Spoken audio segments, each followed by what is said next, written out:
गणगण गणात बोते हा केवळ मंत्र नाही, ही एक अनुभूती आहे. संसाराच्या या धावपळीत कधीकधी इतरांचे शब्द आपल्याला मधमाशांसारखे टोचायला लागतात, नाही का? मन अशांत होतं आणि आपण दुखावले जातो.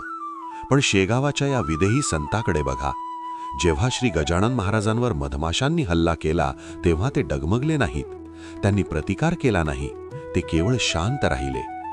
गजानन महाराजांना माहीत होतं, जिथे अहंकार नाही तिथे डंख मारायला जागाच उरत नाही. जेव्हा आपण स्वतःला शून्यात विलीन करतो तेव्हा जगाचा कोणताही त्रास आपल्याला शिवू शकत नाही.